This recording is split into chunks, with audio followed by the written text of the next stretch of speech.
私のポケットモンスターと勝負しない？あんただーれ？モンスター全部で150種類。通信ケーブルでモンスター取り替えっこ。スーパーゲームボーイならカラーで綺麗。仲間が増えるロールプレイング。ポケットモンスター。赤を買うか緑を買うかちょっと違うよ。When you think of the subject of Pokemon, what pops up into your mind? Well, there's a different majority of people that would think certain things when you think of the word of Pokemon. Some people would think of the new school games, Pokemon X and Y, Pokemon Sun and Moon. There would be a small majority of people that would think about the side games that came out from Pokemon Ranger to Pokemon Mystery Dungeon. There would be some people, like me, that would think about the old school games. Old school counting the Game Boy games and possibly the 4 Game Boy Advance. Like, starting in Game Boy, Pokemon Red, Blue, and Yellow. To Game Boy Color, where we got Pokemon Gold, Silver, and Crystal. To Game Boy Advance, also known as Gen 3, where we got Pokemon Ruby, Sapphire, and Emerald. And then down the road we also got a remake of Gen 1 that came in 2 games, Pokemon Fire Red, Pokemon Leaf Green. But what if I told you that there was actually a game that only came out in Japan that we never got, and it was considered one of the most important games in the Pokemon gaming franchise? Bet you're wondering what that game is.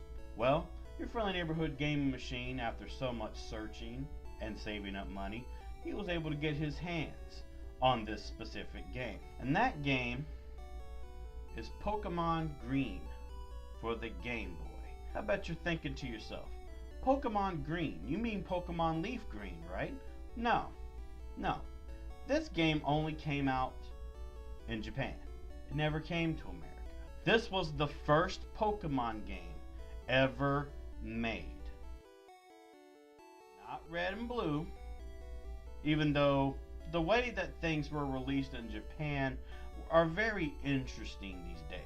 And I'm not talking about Final Fantasy. See, in Japan, they got Pokemon Green and Pokemon Red as their first releases. And then as a special mail order release, you were able to get Pokemon Blue, which sooner or later came out in retail a little later on down the road. But that's not how we got it in America, was it? In America, we got Red and Blue first. Then we got Pokemon Yellow. Japan did get Pokemon Yellow, of course, but their release of games were a whole lot different than how we got the release of Pokemon games. So today on Onyx The Gaming Machine, we will be talking about Pokemon Green. What makes it so important? So everyone, sit back, get your favorite drinking beverage, get your favorite snacking item, and get ready for us to dive right on in to Pokemon Green.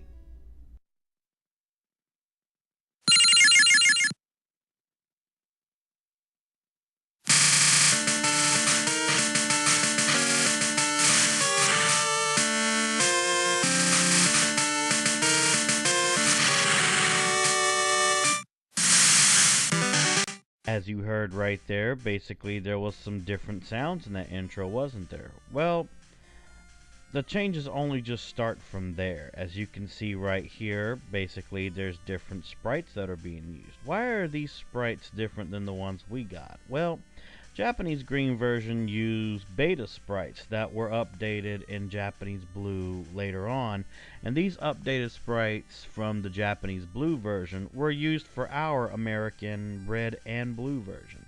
And as I stated before, Pokemon Green only came out in Japan, and basically it came out in Japan on February 27, 1996, with Pokemon Red coming out literally at the exact same time. Now, aside from the game being completely in Japanese, there are only small minor changes that are in this version versus the versions that we would get later on. One of those is the fact that marts or Pokemarts are called shops or Pokeshops in the Japanese version. Now, the plot of Pokemon Green is basically the same as what we had gotten in America, except for one minor little change though. See, in America, our rival was called Blue. But in Japan, for both Pokemon Green and Pokemon Red, our rival was called Green.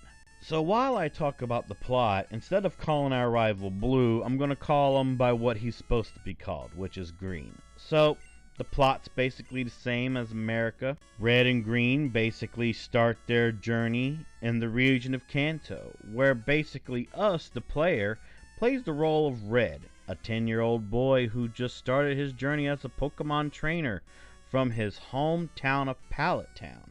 But on the same day as his rival Green, who, is the grandson of Professor Oak, who just so happens to reside in Pallet Town, Oak lets these two boys choose a starter Pokemon. The starters basically being the same as what we had gotten in America, where it's either Bulbasaur, Charmander, or Squirtle.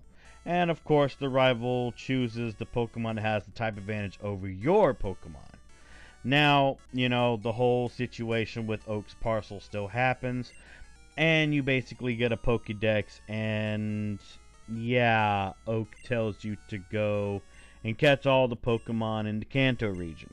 Now, of course, during your travels, you're going to encounter Team Rocket, a criminal gang that treats Pokemon as tools and sells them for money on the black market. And you'll also run into their boss Giovanni, which is basically the leader of Team Rocket. And your job as the player is to defeat them and put a stop to their crimes, which is from killing a Pokemon called Marowak, to keeping a man hostage, to even taking over Silphco.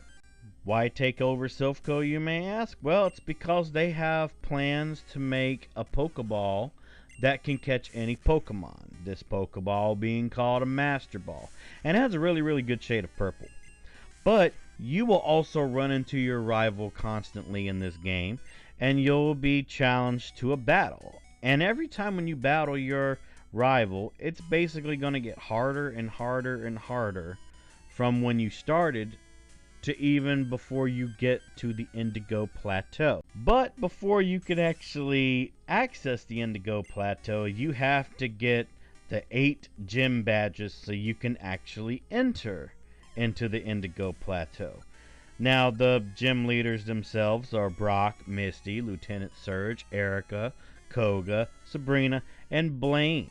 And the last gym leader, shockingly being the Team Rocket boss himself, Giovanni. And of course, after defeating these 8 gym leaders, that's when you're given permission to enter into Indigo Plateau. And then work your way through the big struggle that is Victory Road. And then you would end up getting to the actual entrance of Indigo Plateau, where basically your fate is what you made it. You would basically be taking your team of 6 or less Pokemon, and you would be challenged to battle the Elite Four. The Elite Four consisting of Lorelei, Bruno, Agatha, and the almighty Lance of the Dragons. But when you would think that defeating the Dragon Trainer Lance would be your way of becoming champ, no, you would have one last battle you would have to do. And it would be fighting your actual rival that you started against at the beginning of the game.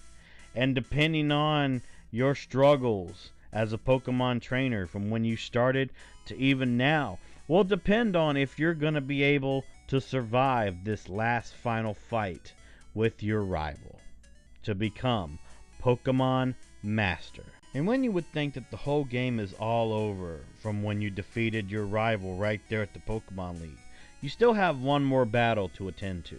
Some mysterious happenings are actually going on in a cave in Cerulean City. A cave called Cerulean Cave, where there's actually a Pokemon that awaits you. A Pokemon so powerful that it was inaccessible for you to enter this cave unless you became a Pokemon Master. Now, aside from the plot, I bet you're wondering how you would get all of the Pokemon for your Pokedex. You can't catch all the Pokemon for your Pokedex in that one game. That would just make things too easy. So, basically, Game Freak and Nintendo made it to where players may trade Pokemon between 2 different cartridges or even battle with another cartridge using a Game Boy Game Link cable. To take full advantage of this feature, several Pokemon are exclusive to each game of the pair, and others required trading to evolve them, like for example when it came to Machamp or Alakazam. Those were Pokemon that you had to trade so they would get to their final evolution. And of course it made trading necessary to complete the Pokédex. The games can trade and battle with Japanese versions of Pokemon Red, Green, Blue, and even Pokemon Yellow. Only problem is though, you cannot trade from a Japanese cartridge to an American cartridge, an American cartridge to a Japanese cartridge, because of the simple fact of region locking. But yeah, I mean, there's much more that people should experience on their own while playing this beautiful, forgotten Japanese gem that is Pokemon Green. I highly recommend people to actually at least give it a try, so they can actually see where Pokemon started versus what we had gotten in America versus the way that Pokemon is now. You would most definitely feel a complete altered change from what we had gotten from Pokemon Red and Blue and Yellow that we had gotten in America to the Japanese games of Pokemon Green and Pokemon Red. There is an absolute difference between what Japan started with and what America started with. It's always good to check out different regions in terms of what they had gotten versus what we had gotten. You never know what type of flabbergasted mood you'll be in when you learn stuff you never knew actually was in a franchise that you actually love. So when it comes to Pokemon Green, I highly recommend people to check it out. Even if you can't read Japanese, it's always good to see what we had missed out on and what you can actually play right now, not just on a Game Boy, but even on an emulator as I am doing for you right now. But I think it's time that we end this review.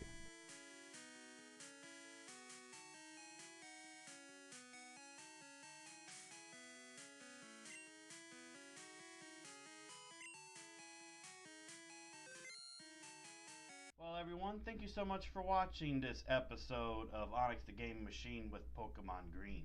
If you enjoyed what you watched today and you learned something new, click that like button. Leave a positive comment down below.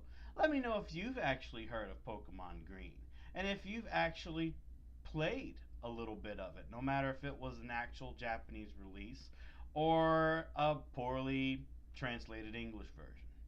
But until I see everyone in the next video, happy gaming, everyone.